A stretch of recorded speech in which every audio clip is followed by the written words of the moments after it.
अस्सलामुअलैकुम स्टूडेंट्स।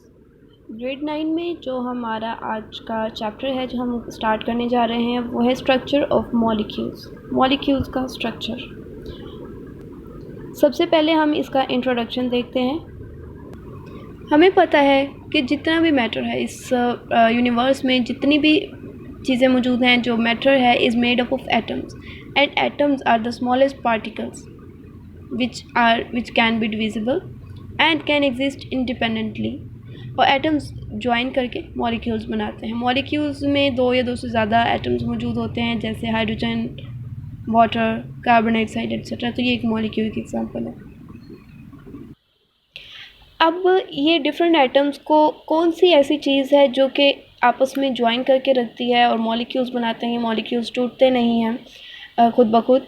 तो कोई भी ऐसी एक फ़ोर्स होती है जिसको हम केमिकल फ़ोर्स कहते हैं और इसको हम केमिकल बॉन्ड भी कहते हैं। Chemical force is responsible to bind the atoms in a molecule. मतलब मॉलिक्यूल के अंदर एटम्स को बाइंड करके जो फोर्स रखती है वो केमिकल फ़ोर्स कहलाती है और इसी केमिकल फ़ोर्स को हम केमिकल बॉन्ड भी कहते हैं। अब क्वेश्चन हमारे पास आता है, why do atoms form chemical bond. Atoms को क्या ज़रूरत है कि वो केमिकल बॉन्ड बनाते हैं। तो एक यूनिवर्सल रूल है कि everything tends to become stable. दुनिया में जितनी भी चीज़ें हैं उनकी कोशिश होती है कि वो स्टेबल हो जाए। इसी तरीके से एटम्स जो हैं वो भी केमिकल बॉन्ड बनाते हैं so that they could attain stability. अब एटम्स की स्टेबिलिटी का क्या साइन है, हमें कैसे पता चलेगा कि एटम स्टेबल है या नहीं। तो अगर तो एटम के वैलेंस शेल में 2 इलेक्ट्रॉन्स या फिर 8 इलेक्ट्रॉन्स होंगे, हैविंग 2 और 8 इलेक्ट्रॉन्स इन वैलेंस शेल, मतलब जो आउटर मोस्ट शेल होता है उसमें 2 या 8 इलेक्ट्रॉन्स होंगे, तो इसका मतलब कि एटम इज़ स्टेबल। अब अगर तो वो 2 इलेक्ट्रॉन्स ऑक्यूपाई कर रहा है तो वो डुप्लेट रूल होगा, और अगर वो स्टेबल होने के लिए 8 इलेक्ट्रॉन्स ऑक्यूपाई कर रहा है तो इस तरह के रूल को हम ऑक्टेट रूल कहेंगे। अब जो सबसे ज़्यादा स्टेबल गैसेस होती हैं वो नोबल गैसेस होती हैं। स्टेबल क्यों होती हैं? क्योंकि इनका outer most shell is completely field.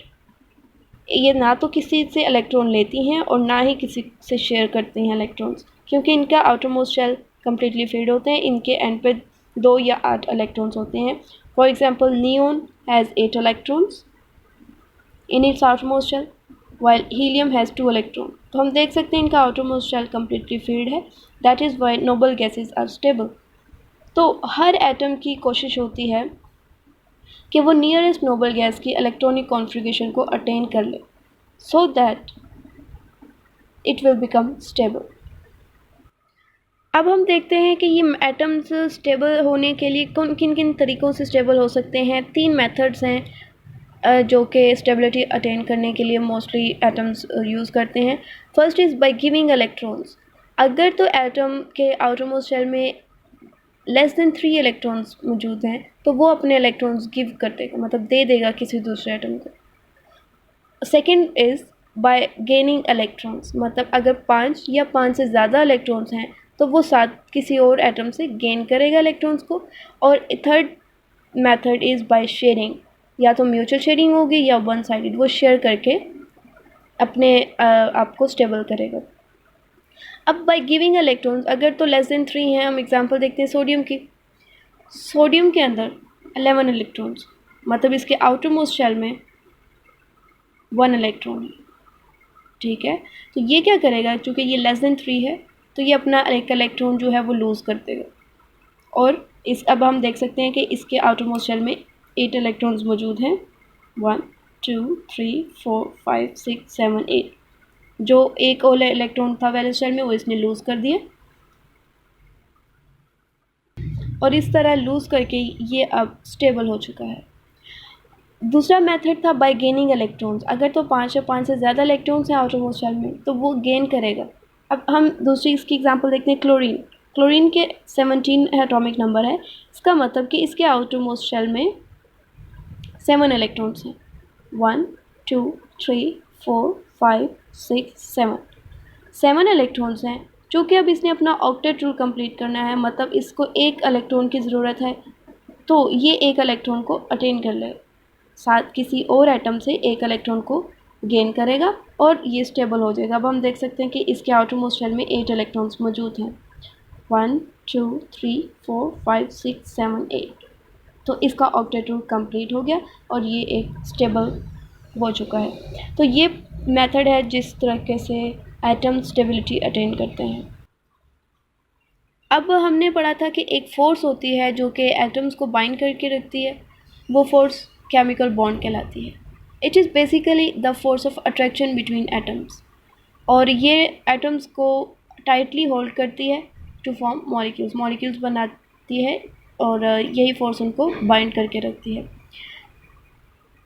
अब इसकी जो है किस तरह की फ़ोर्स हो सकती है, अगर तो बॉन्ड बन रहा है आइंस के बीच में, दो या दो से ज़्यादा आइंस के बीच में, तो ये एक इलेक्ट्रोस्टैटिक फ़ोर्स होगी। इलेक्ट्रोस्टैटिक फ़ोर्स होती है force due to the opposite charges. अब चूँकि हमें पता है कि आइंस पॉजिटिव और नेगेटिव चार्ज होते हैं आइंस पे, ठीक है, वो एटम जिसके ऊपर पॉजिटिव या नेगेटिव चार्ज होगा उसको हम आयन कहते हैं। तो अगर आइंस के अंदर बॉन्ड बन रहा है तो वो इलेक्ट्रोस्टैटिक फोर्स कहलाएगी, और अगर सेम एटम्स हैं तो इस तरह का बॉन्ड बनेगा by sharing of electrons. 4 types होती हैं बॉन्ड्स की: ionic bond, covalent bond, directive covalent bond, इसको हम कोऑर्डिनेट कोवलेंट बॉन्ड भी कहते हैं, और मेटालिक बॉन्ड। अब यहाँ तक जो है बाकी इन बॉन्ड्स की टाइप्स को हम डिटेल से नेक्स्ट लेक्चर में पढ़ेंगे। आप लोग यहाँ तक इस चैप्टर की रीडिंग करें। Thank you.